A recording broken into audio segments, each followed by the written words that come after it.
Oh, hello. We're cleaning out the fridge. Not our work fridge, though. And we're stopping food waste one step at a time. Professional home organizer Megan Arthurs joins us now with her favorite tips. She's not even looking in there.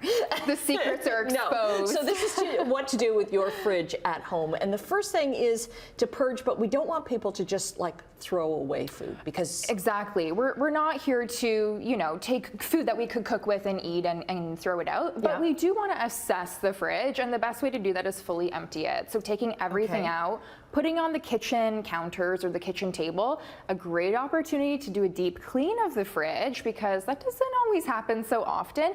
And I'll say, as you're taking food out, try and group them in piles with like together. So all of the vegetables together, the fruits, the condiments. And I say this because it gives you a really good assessment of like, what are we overbuying? What are we underusing? Like a lot of families, they have like 6 ketchup bottles, half full, and it gives you insight as to what's going on in the fridge. So a good idea to do that then before you go to get groceries. 100%. Yeah, with that day when it's like, there is almost nothing left in the fridge. And, yes, always do it before. Okay.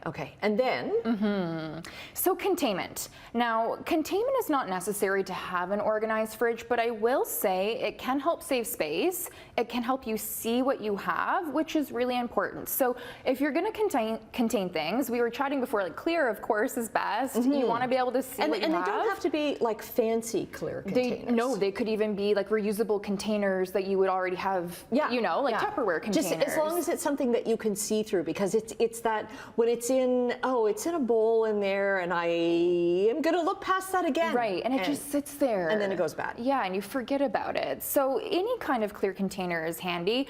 If you are going to opt for purchasing containers, drawers. I really highly recommend drawers that are stackable. Otherwise, if you're just stacking bins on top of each other, it's such a waste because you're not going to be... You have to then move every single time.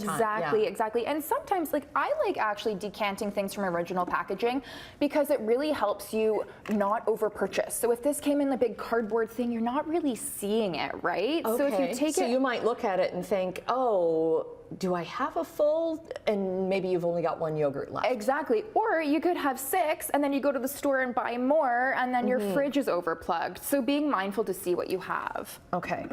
And then you you want to group foods that are just about to, we better eat these soon. Exactly. This is what I call the eat me first bin. So take a bin or have a section in the fridge at least, and you put the foods inside that, like you said, Annette, like they're going to spoil quickly. And this can go really nice with a meal plan. Like a lot of people like to plan out what they're going to eat for the week ahead. Yeah. So if you do that, look at the bin first. What are the ingredients? What are the food items in the bin? What can I make with these foods?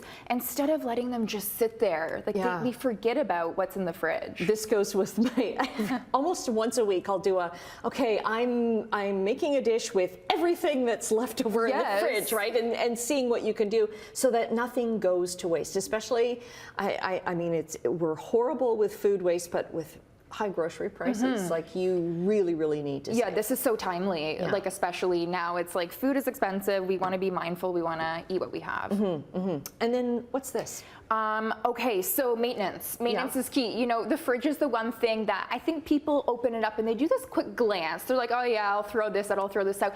Can you schedule this in on at least a bi-weekly basis so you're really staying on top of it? Have a little calendar, put it on the fridge, write a note for yourself like, hey, gotta clean out the fridge, gotta take everything out and do that assessment. Okay, we've got about a minute left, but when you're actually cleaning out the fridge, anything to kind of keep in mind? Like you shouldn't probably use anything that's really like harsh, right? Yeah, like a non-toxic cleaner is always best. There's lots out there. A brand I use is Elva's All Naturals. It's safe on food, it's safe around pets, it's safe around family.